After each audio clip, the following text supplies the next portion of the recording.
Nós chegamos num momento onde é o momento para nós, onde Deus quer falar com a gente através da sua palavra. Quem trouxe a palavra aí, pode levantar aí para a gente olhar? Cadê a espada? A espada, olha para a pessoa do teu lado e fala: olhe, essa é a minha espada. Leia a espada, desembanhe a espada, abra a sua espada aí.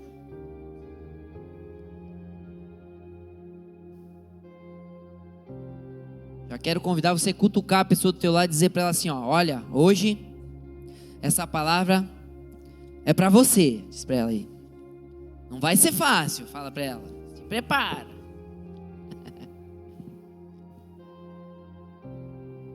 Se prepara. Queria convidar você lá para perto do final da Bíblia. Se você não tiver a palavra, nós vamos colocar aqui na tela. Mas lá é em Tiago 4:6. Lá no finalzinho da Bíblia lá.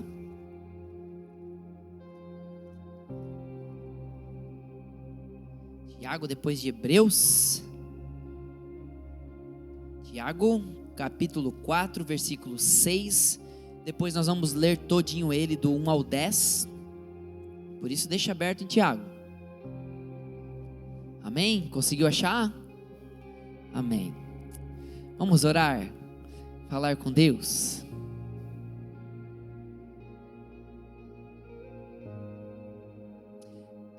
Querido Deus, eis aqui a tua palavra, Senhor. Sabe o quanto eu me expus, Pai, para poder trazer esta palavra para a tua igreja. Eu te peço em nome do Senhor Jesus, que teu Espírito da verdade esteja revelando a tua palavra para cada um de nós, Pai, que não sejam as minhas palavras, mas que seja a tua palavra revelada a nós nesta noite, que ela possa ter o poder de nos transformar nesta noite e nos tirar de lugar, Pai.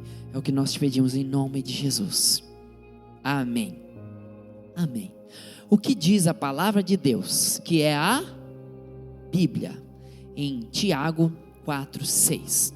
A Bíblia, ela é um manual da vida. Tudo que está escrito aqui é para orientar a gente a viver. Deus nos projetou de uma maneira para nós vivermos daquela maneira. E quando nós fugirmos daquilo que está no manual, aí que a gente pode se queimar na vida. Aí que as coisas podem acontecer errado, porque a gente foge do manual. Então não se trata de uma religião, se trata de nós buscarmos a Deus. E Deus deixou escrito o que para a gente ler? A Bíblia. Então ela é a nossa referência e é através dela que nós temos que descobrir o propósito da nossa vida, de adorar a Deus, amar as pessoas e demonstrar servindo. E Tiago 4:6 diz o seguinte: mas Ele nos concede graça maior. Por isso diz a Escritura: Deus se opõe aos orgulhosos ou soberbos, mas concede graça aos humildes. A palavra de hoje é orgulho versus humildade. Você pode dizer isso para alguém? Orgulho versus humildade. Prepare-se e fale para ela. Então, gente, nos dias de hoje, eu não sei se você está ligado nisso, mas existem algumas agendas, que agora é assim que eles falam, agenda disso, agenda daquilo, agenda daquilo. Então existem algumas agendas pelo mundo de vários temas. No mês de junho em específico, não sei se você está acompanhando na internet, mas tem um pastor muito abençoado na internet, que ele está falando sobre no pride, né? Orgulho não, porque Deus realmente odeia o orgulho. Ao meu ver, muito sabiamente, ele está se levantando como um profeta no mundo para poder compartilhar a palavra de Deus e fazer-nos olhar para a palavra de Deus. Não somos nós que temos que ficar discutindo, nós temos que ir para a palavra e olhar o que a palavra de Deus diz, o manual de vida diz, e não querer pegar esse manual e moldar para aquilo que a gente quer. Não, o manual já está escrito. A gente vai olhar o que o manual fala. Então existem aí nesse mês, no Brasil e em alguns lugares aí do mundo todo, algumas agendas. Então nesse mês específico aí tem uma agenda onde um grupo, eles usam as cores do arco-íris. Já ouviu falar nesse grupo? Eles usam as cores do arco-íris como se fosse simbolizar diversidade. Cada cor, uma coisa, uma pessoa, um tipo de escolha, um tipo de governo, cada cor. E usam um arco-íris. Não é à toa que a Bíblia fala que o inimigo, ele é um farsante, um mentiroso, e ele nos engana. Ele tenta pegar tudo o que é de Deus, ele tenta perverter. Até mesmo o arco-íris. O arco-íris não se chama arco-íris, na verdade a Bíblia fala que é o arco de Deus, esse é o nome. Íris, o inimigo tentou mudar alguma coisinha ali, porque vem da deusa Íris, etc, etc, mas na verdade é o arco de Deus, aquilo que nós vemos aparecendo no céu, que é feito para nos lembrar o quê? Que Deus não vai mais destruir a terra com inundação. Por isso que o arco está lá. Por que que Deus destruiria a terra de novo? Por que Deus destruiu da outra vez com inundação? O que estava acontecendo nos dias de Noé? Será que estamos parecidinhos com os dias de Noé hoje? Ou está pior? Quando nós estivemos viajando, eu estava na casa de um amigo meu, muito católico, e estávamos conversando, e ele falou para mim assim: cara, o mundo está uma desgraça. Eu estou dizendo, ô Jesus, volta logo, esse meu amigo falava, volta logo Jesus, e olha que ele nem conhece profundamente a palavra, e ele falou, Jesus, volta logo porque eu não aguento mais. Essas são as palavras dele. Eu falei, ô glória, ele está começando a ouvir o que a Bíblia diz, ele está começando a entender. A Bíblia fala que como nos dias de Noé, meus queridos, quem não entender isso, não tem como ficar batendo boca a explicar.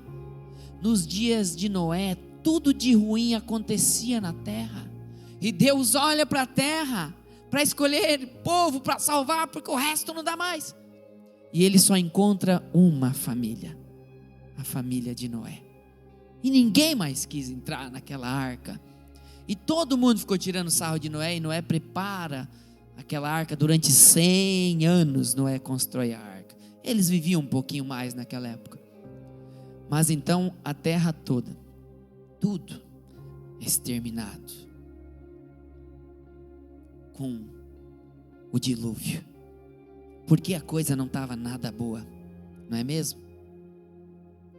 E então Deus coloca no céu seu arco, todo cheio de cores, porque Ele é muito criativo.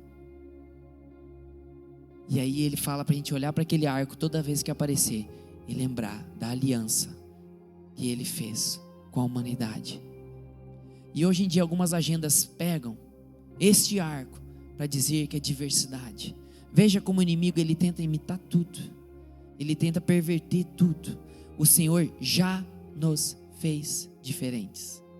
Todos nós, gênero masculino e feminino, somos diferentes. Não existe ninguém igual. Você olha para a sua digital, ao qual eles colocam em documentos, nós somos ímpar. A íris do nosso olho, o timbre da nossa voz, não existe ninguém como você. Você é único, então nós já somos diferentes.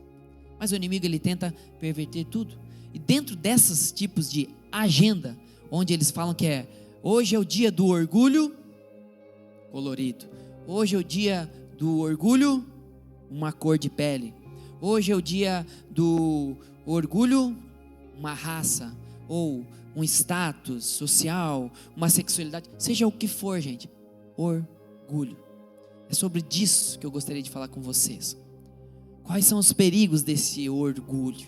Quais são os frutos desse orgulho? Porque nós vemos que, como nos dias de Noé, tudo foi extinto por causa do orgulho, de sair da presença de Deus, de viver longe do domínio de Deus, de viver longe da maneira que Deus nos criou para viver. Então não se trata de odiarmos as pessoas, se trata de amarmos a Deus. E Deus deixou escrito, nós não precisamos discutir com as pessoas, nós só precisamos mostrar a Bíblia. Mas o problema é que essas agendas querem se impor para cima dos outros, e querem leis específicas, e querem diferenças, como se fossem diferentes de todos os outros. Se querem igualdade, porque querem diferenças. Se querem igualdade para um tipo de pessoa, porque querem leis diferentes das que são dadas para todas as pessoas.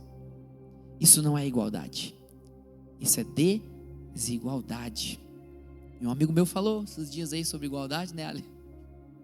Que igualdade, né, não é bem como as pessoas pensam que é. Então hoje, quero falar um pouquinho com você sobre isso, sabe? O fato é que nós precisamos cuidar com estes lugares onde o orgulho vai nos levar e os frutos então que eles vão dar. Porque, gente, não vai acontecer mais dilúvio, mas Jesus Cristo vai voltar. E Ele está dizendo que quando Ele estiver voltando, que a gente deve ficar atento, porque os sinais vão acontecer. E estas agendas que nós estamos vendo aí no mundo afora, fazem parte destes sinais.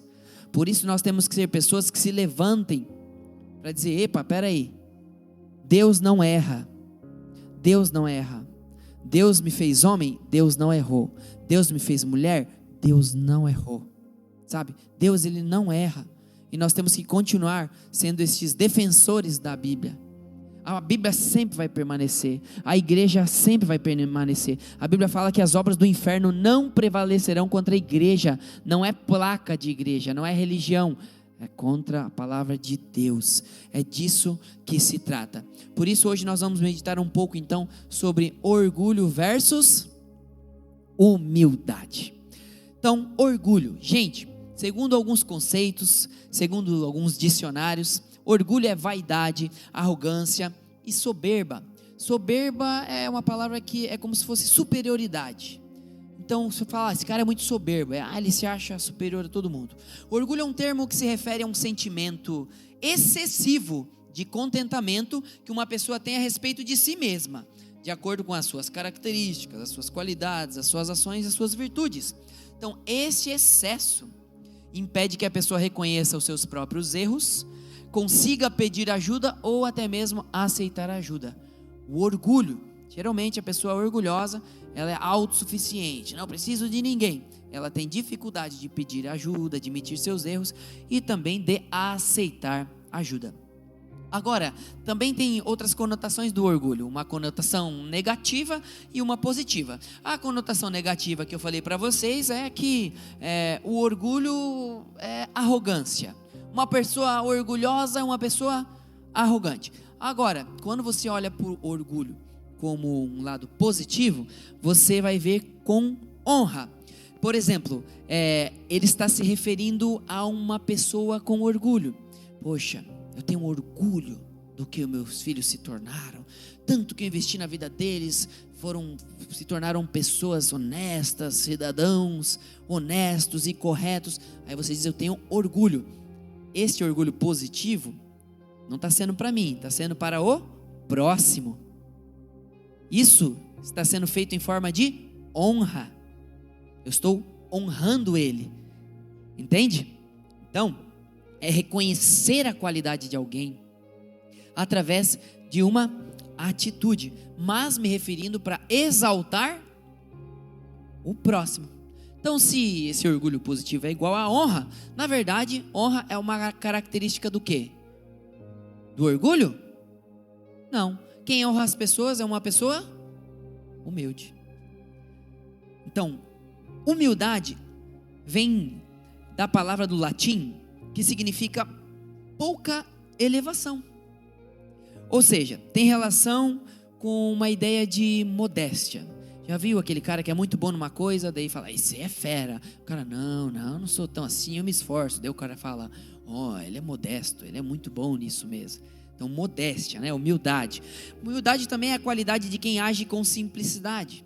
Simplicidade, gente, não é uma pessoa ser simples. Pobreza não é simplicidade. Ser pobre não é ser humilde, porque tem muito pobre orgulhoso, tem muito rico humilde, e vice-versa, né? Muito rico orgulhoso e muito pobre humilde. Então não tem a ver com o quanto você tem no bolso ou na sua conta, mas é a sua atitude.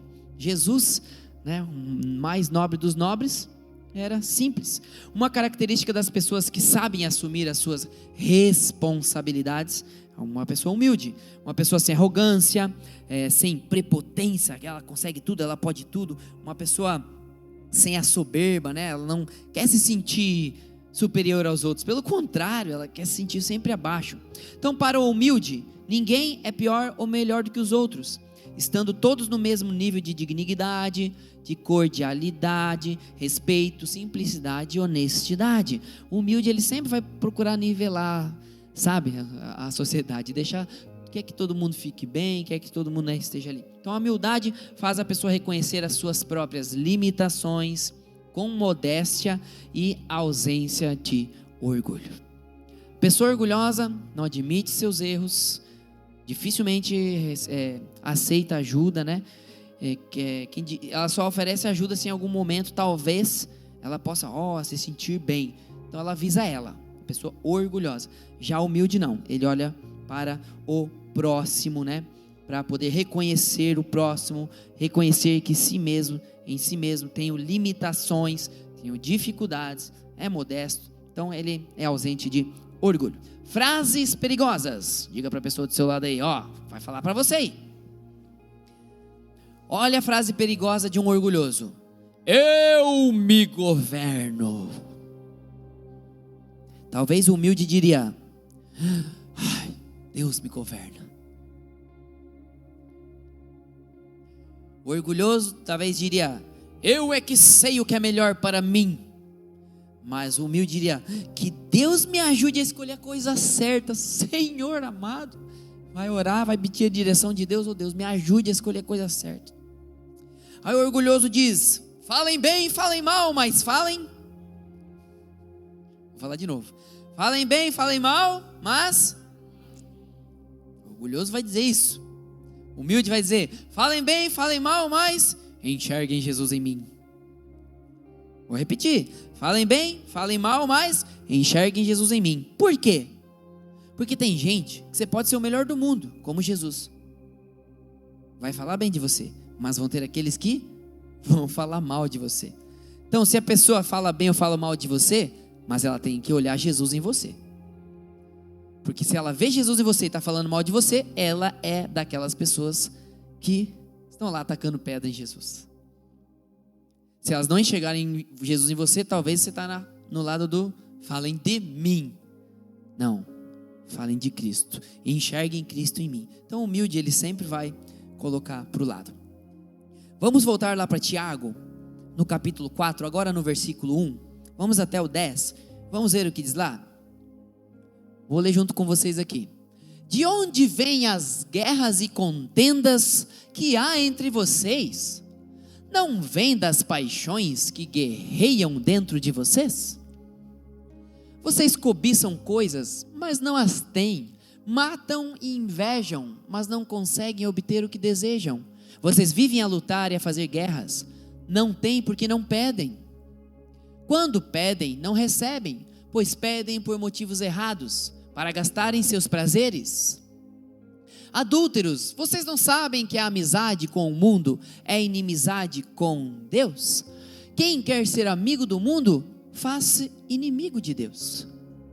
Ou vocês acham que é sem razão que a Escritura, a Bíblia, diz que o Espírito que Ele fez habitar em nós tem fortes ciúmes?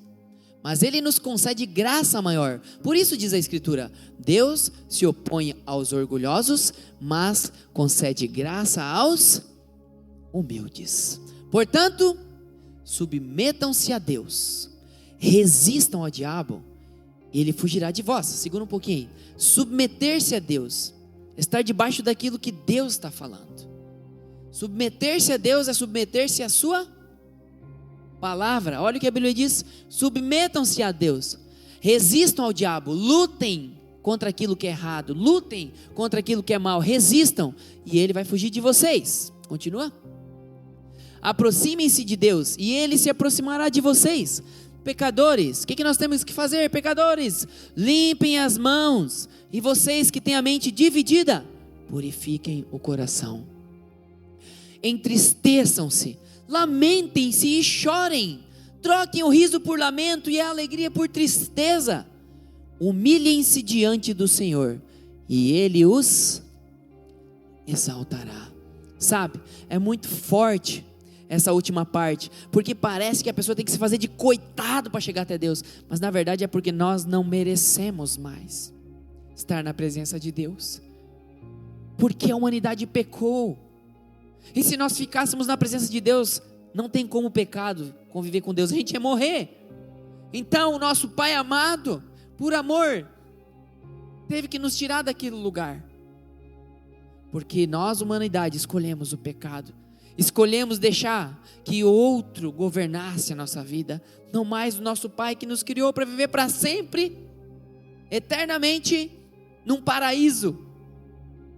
Esse lugar que Deus está preparando para mim e para você, um paraíso, onde nem sol precisa ter, porque a glória de Deus ilumina todo lugar, onde não tem morte, onde não tem dor. Este lugar que Ele preparou para mim e para você, não é para o final da vida, essa vida não é nada, Deus nos fez para viver para sempre, novo céu e nova terra Ele está preparando. Então aqui na terra nós temos uma missão, nós temos algo a fazer.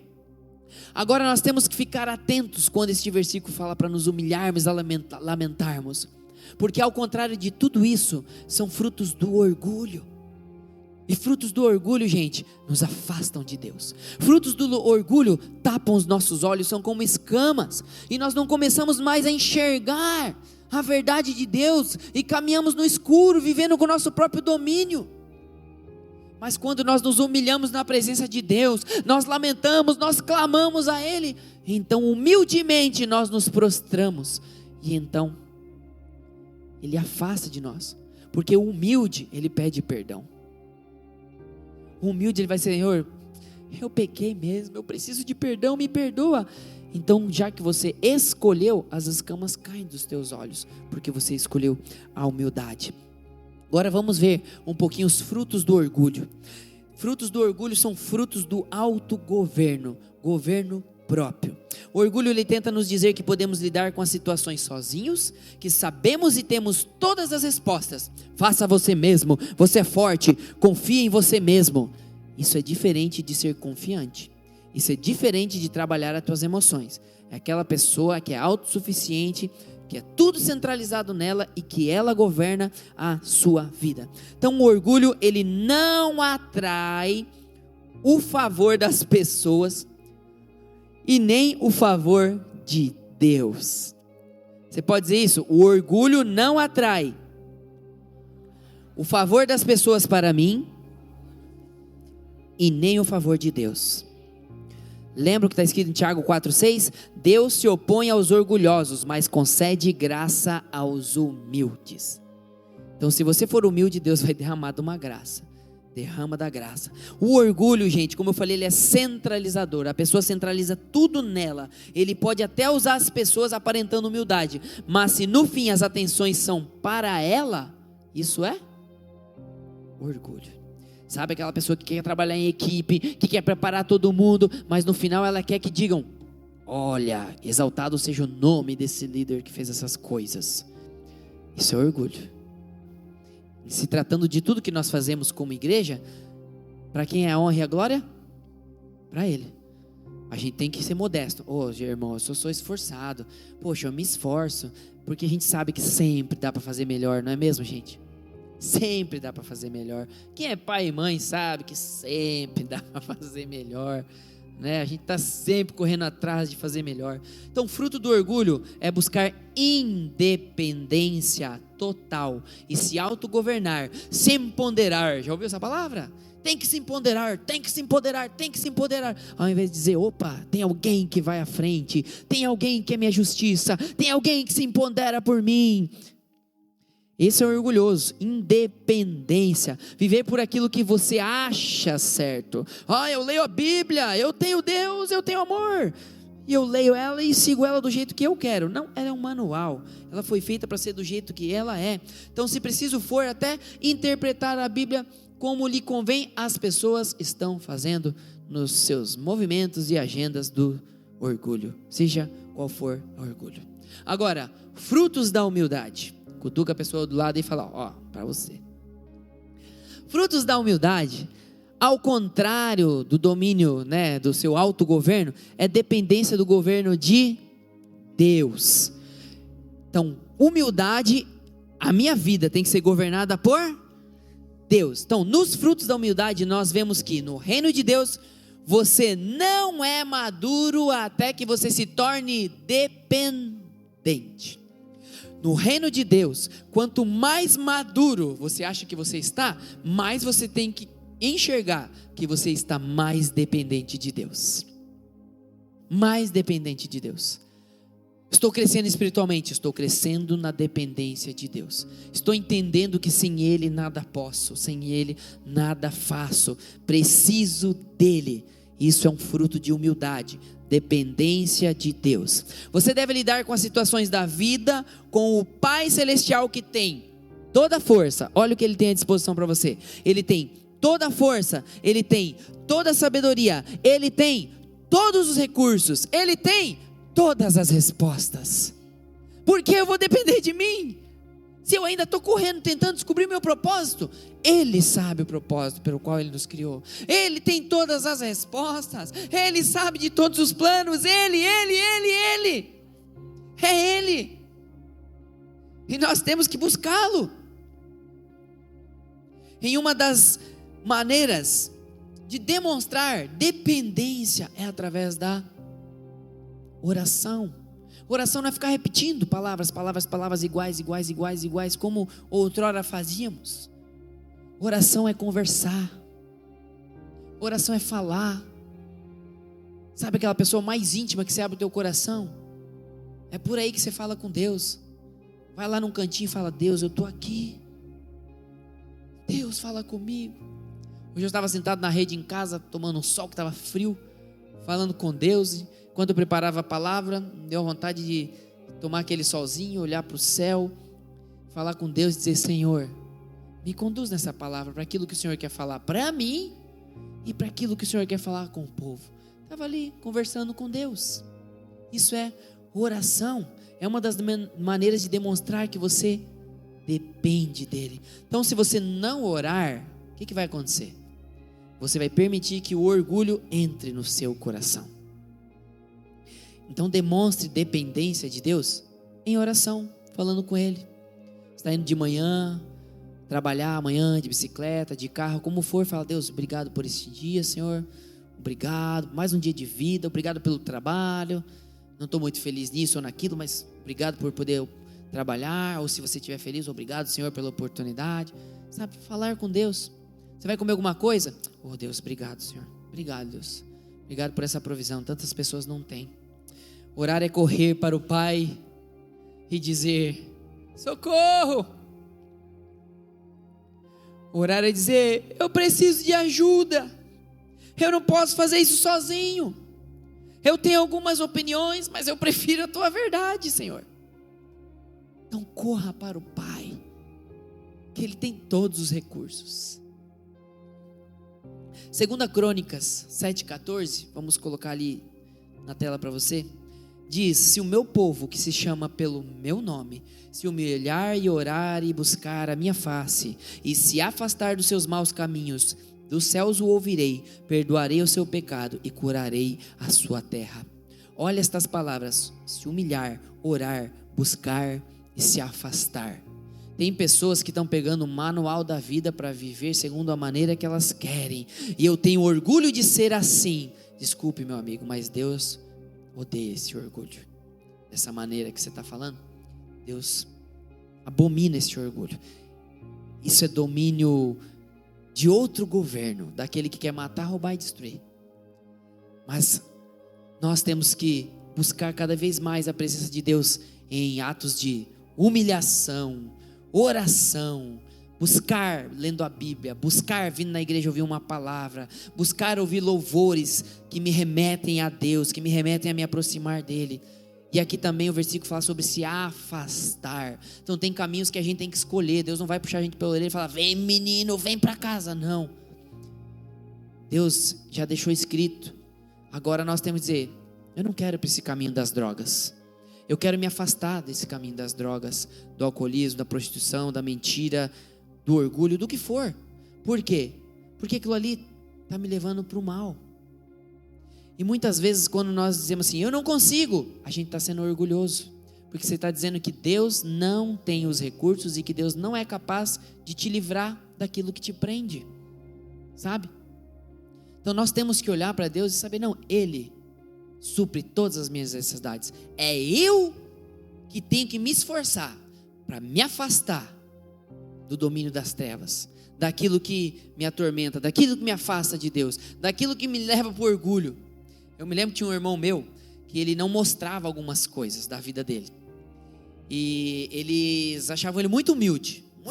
Nossa, ele é muito bom naquilo, toca guitarra muito bem, e ele não mostra para ninguém, ele não falava até inglês e não mostra para ninguém. E um dia ele testemunhando lá no nosso grupo de adolescentes, ele falou assim: as pessoas achavam que isso era humildade, mas na verdade isso era orgulho. Ele falou, porque eu tinha medo de errar, e então eu me esforçava muito para não errar. Então na verdade eu estava tão bom, porque na verdade eu era orgulhoso. Eu não queria errar. E ele mesmo testemunhou, isso era orgulho. A gente chama de falsa humildade, sabe? Outra pessoa também que eu conversei, da minha família, não vou citar nomes, falou assim: não, eu faço isso, mas eu não preciso aparecer. Mas era uma coisa que não tem como não aparecer, né? Eu falei: olha, isso é falsa humildade, hein? Jesus não falou para pegar uma luz e colocar aqui embaixo escondidinho para ninguém ver. A luz tem que ficar no alto. Então, se Deus te deu esse dom, e esse dom é você estar na frente das pessoas, então vai lá e brilha a luz de Jesus, né? Ou seja, um orgulhinho enrustido de falsa humildade. Então, gente, se humilhar, orar, buscar a presença de Deus e se afastar dos maus caminhos, é o que nós temos que fazer para caminhar na direção da dependência do governo de Deus. Você vai decidir na tua vida o que você precisa se afastar. Sabe, se você tem problema com o alcoolismo, não adianta ir lá num grupo de futebol e ficar sentado com eles depois do jogo enquanto eles vão beber. Sabe, se é uma queda para você, acabou o jogo, vai embora. Sabe, se você não consegue sentar lá e ficar batendo papo, desculpa, mas vai. Se o teu problema é drogas, ou seja o que for, gente, estou dando exemplos aqui, mas é aquelas pessoas que te levam para aquele mau caminho, você vai dizer: amigos, eu amo vocês, mas isso aqui está me fazendo mal e eu preciso me afastar. Se alguém quiser vir comigo, estou vazando. Aí, sai. Não quer dizer que você vai conseguir fazer isso todo dia, mas a atitude de você dizer assim: Senhor, se eu cair 1000 vezes, eu sei de quem eu dependo. Não é com as minhas forças, é com as tuas. Eu quero estender minha mão, e como a Bíblia fala, eu, o Senhor teu Deus, estendo a minha mão direita, e te digo: não temas, eu te ajudo. Se você cair 1000 vezes, levante 1000 vezes, porque Ele vai estar 1000 vezes com a mãozinha dizendo: vem que eu vou te tirar desse buraco, nem que seja a 1000ª vez. Vem, meu filho, bora lá. Nem que você passe a vida inteira lutando, mas vivendo na dependência de Deus no meio da luta, porque quando passar o tempo, você vai dizer: oh Deus, eu lutei a vida inteira e o Senhor sabe do meu coração, e hoje eu estou aqui na eternidade para poder celebrar aquilo que o Senhor fez por mim. Outro fruto é olhar para o próximo com compaixão, com olhar de servo. Filipenses 2:3 diz assim: nada façam por ambição egoísta ou por vaidade, mas humildemente considerem os outros superiores a si mesmos. Nossa, gente, isso é tão contrário ao que o mundo prega pra gente. A Bíblia fala pra gente considerar todo mundo maior que a gente.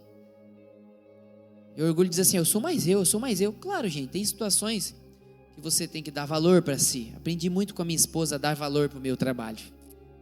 Eu, por mim, eu falo até hoje, eu não cobraria nada para trabalhar na escola. Meus filhos falam: para você é fácil, você brinca o dia inteiro, você gosta do que você faz. Eu falo: olha, ou você vai para lá achando que vai ser muito divertido ou muito ruim. Eu escolhi o muito divertido. Então os dias que eu estou podre, que eu estou cansado, que eu quero ficar em casa dormindo, eu falo: Senhor, obrigado pelo trabalho, agora usa-me para alegremente poder ajudar aquelas crianças. E se, quiçá pudesse eu respingar um pouquinho daquilo que Deus tem colocado no meu coração, que eu tenho tentado derramar na vida daquelas crianças, respingar nos pais e poder ver eles aqui. Eu estou começando a ver os pais, eu falo: glórias a Deus, que eles comecem a olhar um pouquinho disso, ver que é Jesus. Se tiver alguma coisa boa em mim, não sou eu, é Ele. Se tiver alguma coisa boa em você, não é você, é Ele, porque Ele te deu dons. Como é que tu pega os dons dele e fala: eu sou bom, eu sei tocar? Ele te deu, e se Ele pegasse e tirasse agora? Você não era mais o bom? Vai lá agora e tenta se disciplinar, porque todo mundo pode tocar, mesmo que não tem dom. Vai lá e experimenta. O cara que tem dom vai lá e tem que se esforçar 100 horas. O que não tem vai ter que se esforçar 1000 horas para fazer o que o cara faz em 100. mas ele vai conseguir. Agora, se esforçar 1000 horas não é para todo mundo, né, B? Tem que ter disciplina. Então, se Deus deu algo para a gente não pode ser orgulhoso. Nós temos que depender dele. Humildade produz arrependimento. Você pode dizer para alguém aí? Arrependimento. Porque não tenho medo de admitir que estou errado. Então eu me arrependo. Eu também preciso de perdão. Eu posso entender que você está errado em uma área da tua vida, mas eu também posso admitir que em alguma vez da minha vida eu também fui errado. Então eu tenho que ter um pouquinho de compaixão com a pessoa. Talvez você está julgando alguém, está jogando pedra em alguém, mas um dia talvez você foi digno de levar pedradas. Então, porque nesse momento que você está um passo a mais do que aquela pessoa, você não é humilde e age com compaixão. Poxa, eu já fui assim, eu já pensei dessa maneira. Poxa, essa pessoa é uma bênção nessas áreas, mas nessa aqui, ok, eu não concordo com ela. Então, ter amor com ela, ter compaixão com ela é um fruto de humildade. E a humildade, ela produz, como eu falei, perdão. Me lembra que eu também preciso de misericórdia e também preciso de perdão. Amém? Quem precisa do perdão de Deus aí? Todos nós. Humildade produz gratidão. A humildade produz algo grande dentro de mim, porque tudo que eu tenho, toda a bondade em minha vida é do Pai, e eu me sinto grato. Tudo que eu tenho, Senhor, obrigado. Existe uma frase que diz assim, um cara disse assim: vivia reclamando que não tinha sapatos, até que conheci uma pessoa que não tinha pés. Aí ele parou de reclamar que não tinha sapato, porque o outro não tinha pés. Então em tudo nós podemos ser gratos. Mateus 7:12 diz assim: assim em tudo façam aos outros o que vos querem que lhes façam, pois esta é a lei dos profetas. Sabe, esse é um versículo que eu aprendi quando era criancinha, e é um que mais ficou gravado no meu coração. Faça para os outros o que você quer que faça para você. Aí eu pensava, poxa, eu quero ser amado, então eu vou amar as pessoas. Eu quero que me deem atenção, então eu vou dar atenção para as pessoas, sabe? E ficou gravado no meu coração isso. Pensar no próximo. Você quer ser tratado bem? Trate bem as pessoas. Sabe, vou falar de um temperamento, mas funciona para todos. Coléricos. Coléricos, geralmente, eles têm razão no que falam, mas eles falam de uma forma dura. Mas na hora que você vai falar com eles, eles não gostam de receber dessa maneira. Interessante, né? Eles gostam de enfiar faca no seu peito, mas eles não gostam que seja enfiada no peito delas. O que é isso? Isso é orgulho. Eu estou falando de um defeito dos coléricos, porque eu falei para os coléricos que não perceberam, eu falei que geralmente o que os coléricos falam, eles estão certos, falam do jeito errado, né? Já falei, essa é uma qualidade deles, tem que ter cuidado. Mas isso vale para todos os temperamentos, gente. Ter este cuidado de olhar para o próximo. Lá na Rede de Casais nós fizemos o teste das linguagens de amor, sabe? Então, se a minha linguagem de amor é serviço, e a minha mulher vem me falando palavras de afirmação, então ela vem falando palavras. Poxa, eu falo tanto palavras boas para ele, e ele diz que não se sente amado. Claro, porque a minha linguagem de amor é serviço. Então se ela vem e serve uma xicrinha de café para mim, nossa, como ela me ama. Ela teve o trabalho de trazer essa xicrinha. Meu Deus, ela trouxe uma bolachinha ali, da Maria ali, meu Deus, que serviço, coisinhas de serviço. Então se ela sabe, assertivamente ela vai tentar fazer na minha linguagem de amor, e eu na dela. Se a dela é palavras de afirmação ou toque, como nós vimos lá, eu vou abraçá-la mais. Não é ter só intimidade, mas é abraçá-la, dar um beijinho quando sai, dar um beijinho quando chega, sabe, passar a mão no cabelo, tá lá deitado assistindo um filminho, vem aqui no meu ombrinho, sabe, palavras. Já disse que te amo pela 1000ª vez hoje? Porque uma coisa que eu aprendi é que não tem eu te amo o suficiente para mulheres. Na verdade, homens casados, não tem, né? Alguma pessoa lá em casa sempre me fala assim: você não disse que me ama hoje? Aí eu falo: nossa, coincidência, você também não disse para mim? Então vamos dizer que nós nos amamos 2, 3, já eu te amo. Mas essa é a questão, se colocar no lugar do próximo. E para nós irmos aqui para a nossa reta final, Jesus nos deu uma estratégia para lidarmos com as dificuldades do mundo. Olha o que diz Mateus 11, 28, 30. Ele diz assim: venham a mim todos os que estáis cansados e sobrecarregados, e eu lhes darei descanso. Tomem sobre vocês o meu jugo e aprendam de mim, pois sou manso e humilde de coração, e vocês encontrarão descanso para as suas almas. Pois o meu jugo é suave e o meu fardo é leve. Então você quer descanso na tua vida? Venha e aprenda de Jesus, porque Ele é humilde. Sabe, jugo é aquilo que bota nos bois. E quando fica um jugo desigual, um boi, o outro assim, não é difícil você caminhar? O trabalho é difícil? Jesus fala: vem. Jesus está com um jugo nas costas. Ele vem pertinho, vem cá para o meu jugo. Vem, o meu jugo é leve. Ele coloca, larga o teu que é pesado, pega o meu jugo e vamos caminhar junto. Então se aproxime de Deus, se aproxime de Jesus, se aproxime da sua palavra. Para quê? Para você aprender com Ele, porque Ele é humilde. Então se o jugo da sua vida está pesado, é porque você não está com o jugo de Jesus. Então se colocar no jugo de Jesus é viver ao lado dele. Mas para isso nós precisamos ser humildes. Admitir que eu não posso carregar determinados fardos sozinhos. E eu preciso dizer: Jesus, isso é muito pesado para mim. Preciso tomar o teu jugo, toma o meu.